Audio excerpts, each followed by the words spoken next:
Chapter 36, in which Phileas Fogg's name is once more at a premium on change.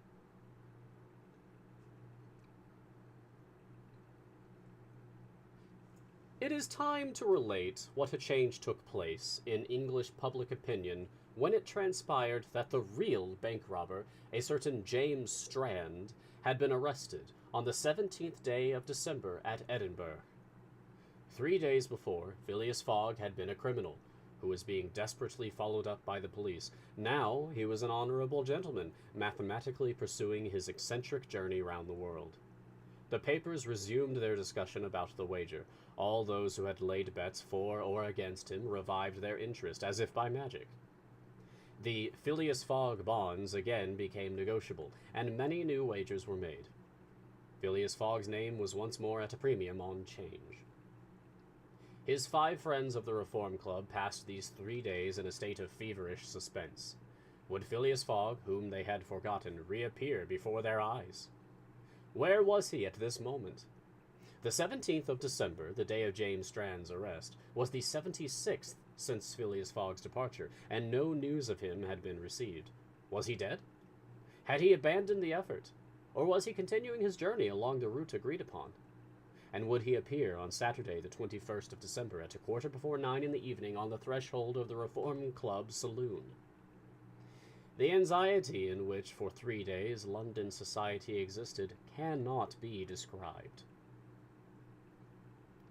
Telegrams were sent to America and Asia for news of Phileas Fogg. Messengers were dispatched to the house in Savile Row morning and evening. No news.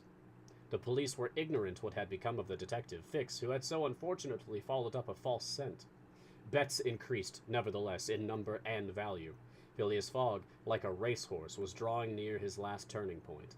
The bonds were quoted, no longer at 100 below par, but at 20, at 10, and at 5, and paralytic old Lord Albemarle bet even in his favor.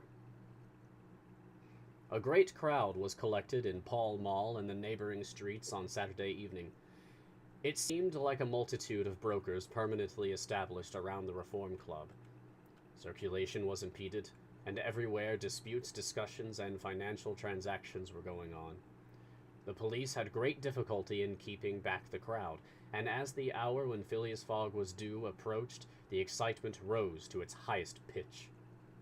The 5 antagonists of Phileas Fogg had met in the great saloon of the club: John Sullivan and Samuel Fullenton, the bankers, Andrew Stuart, the engineer, Gauthier Ralph, the director of the Bank of England, and Thomas Flanagan, the brewer. One and all waited anxiously.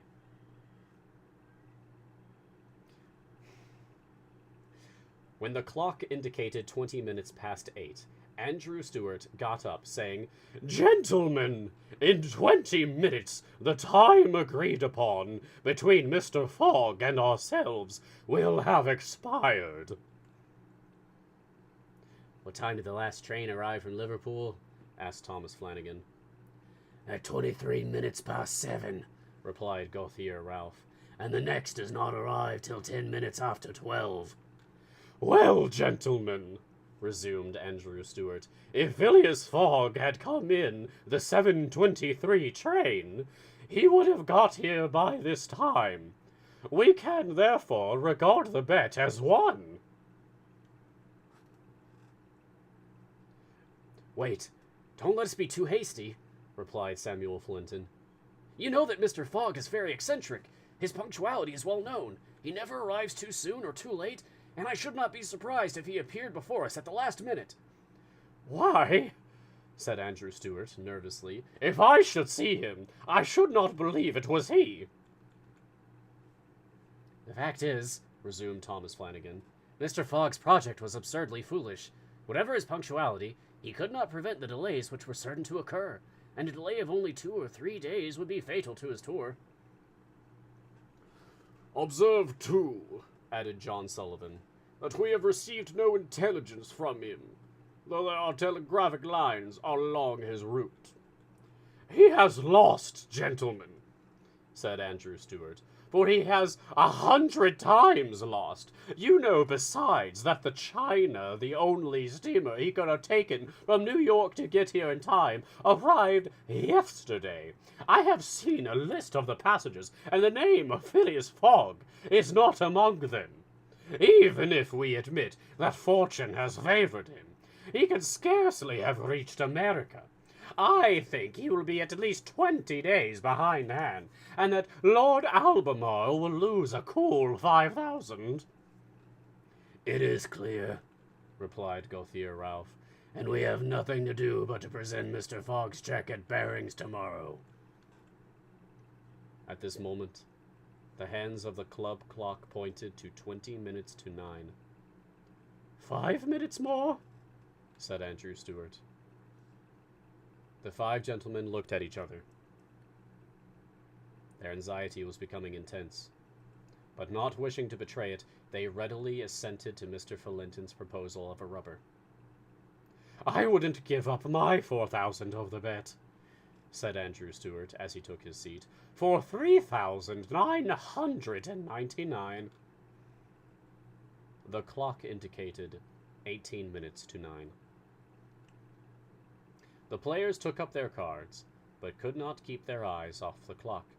Certainly, however secure they felt, minutes had never seemed so long to them. 17 minutes to 9, said Thomas Flanagan, as he cut the cards which Ralph handed to him. Then there was a moment of silence. The great saloon was perfectly quiet, but the murmurs of the crowd outside were heard, with now and then a shrill cry. The pendulum beat the seconds, which each player eagerly counted as he listened, with mathematical regularity. 16 minutes to 9, said John Sullivan, in a voice which betrayed his emotion. 1 minute more, and the wager would be won. Andrew Stuart and his partners suspended their game. They left their cards, and counted the seconds. At the 40th second, nothing. At the 50th, still nothing. At the 55th, a loud cry was heard in the street, followed by applause, hurrahs, and some fierce growls.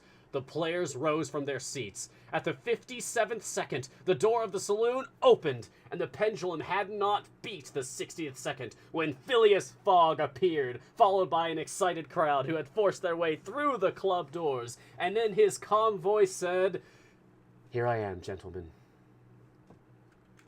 End of chapter. Nice. Woo! That's cool.